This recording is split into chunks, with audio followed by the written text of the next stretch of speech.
Hey folks, Jones here. As the title of this video suggests, this is going to be a modification tip as to how to prevent your cold steels from chewing up your pockets without using JBWeld. Now, Cold Steel makes some fantastic knives, very good, affordable, hard-use knives. The problem though is typically Cold Steel knives absolutely just rip up your pockets, and the reason for that is Cold Steel uses very aggressively textured handles combined with very stiff pocket clips. When you have that combination, your pockets don't stand a chance. They're going to get heavily abraded by just slipping your knife in and out of your pocket. And number two, it's going to be very difficult to get your knife in and out of your pocket. Now, I'm sure many of you folks out there have seen Nut and Fancy's video where he walks you through the process of remedying this problem with JBWeld. I initially did not want to use JBWeld. Number one, it's messy. I didn't want to get JBWeld all over my G10 handle, except for where the problem area was.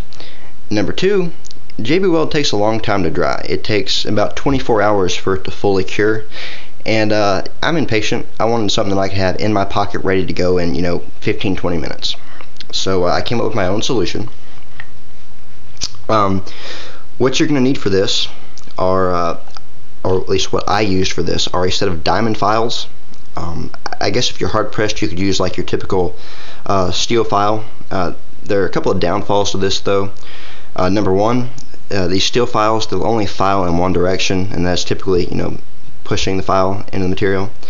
Number two, G10 is made from glass fibers and epoxy resin. Glass is very hard, and it is going to significantly dull the teeth on the file. So didn't really want to dull my files. So if you use a diamond file, that of course is not going to be an issue at all. Next, I used some tape. I prefer the 3M blue painter's tape simply because it's not going to leave any sort of residue on my handles. Next, you're going to need super glue. And finally, you're going to need something for the insert which you're going to install on your handle. Personally, I used the plastic foil from a blister packet. Nowadays, quite a few over-the-counter medications come in these foil blister packets, and this stuff is really perfect for the job. I mean, it's thin, it's strong, it's tough, and it's going to suit this perfectly. Now, if you don't have any of that, a few things that you might look into are maybe like the sides of a plastic milk jug. The flat parts. If you can get a perfectly flat rectangle out of that, you could probably use that. Of course, just use what you got. I mean, if it's plastic or foil or anything like that that's not incredibly weak, it should do alright. But this really works the best. Alright, so first what you're going to do is take a pencil, and you're going to mark off the area that you think needs to be taken away in order to prevent your pocket clip from ripping up your pockets. I did a little bit more than I needed to on the sides and vertically, simply because I wanted to make sure that this thing was going to be easy to get in and out of my pocket, most importantly.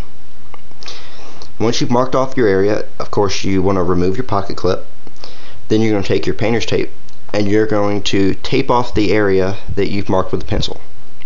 And that's going to prevent the the filings or dust or whatever from getting on the rest of your handle and all that.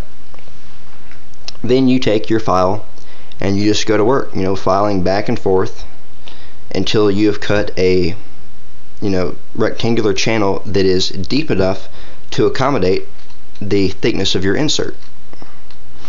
Now, honestly, this took me probably 15 minutes to do. I am sort of a perfectionist, and I wanted to make sure that it was perfectly rectangular and that the bottom part was perfectly level, perfectly flat, to best accommodate the insert.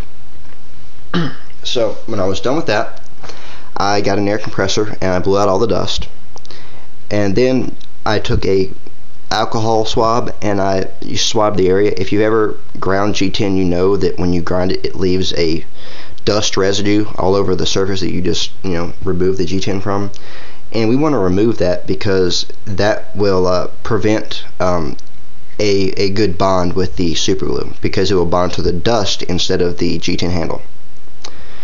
Alright, now when we've got all the dust cleaned off, you're going to take your, whatever you're using for your insert, and you're going to cut out a piece that perfectly matches the dimensions of the cutout in your handle, so it looks clean, when you put it in there, and it fits snugly.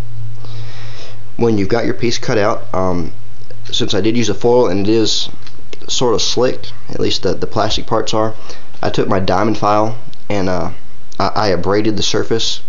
Or you could use sandpaper or something like that, just something that will abrade the surface, that will give the super glue something to bond to, because typically this stuff is pretty slick. So alright, so next I put a few drops of super glue in my cutout. Then I pressed in my insert, held it there tightly for 2 to 3 minutes. Then installed my pocket clip and put it in my pocket, and I was good to go. That was probably 6 months ago, and it's still working perfectly. It has not come out at all. It has not worn, and it, most importantly, it doesn't shred my pockets, and it's easy to get in and out of my pocket.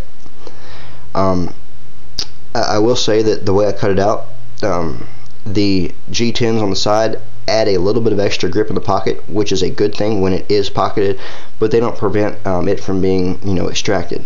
So this is definitely a very appreciated fix. Here I have one that I have done with JBWeld, and as you can see, it doesn't look as clean, and I went through the exact same process for doing this, except instead of an insert I used JBWeld. They both work about the same, but this doesn't look as good. So if you're tired of your cold steels chewing up your pockets, or any knives, give this a try. It works, I'll testify to that.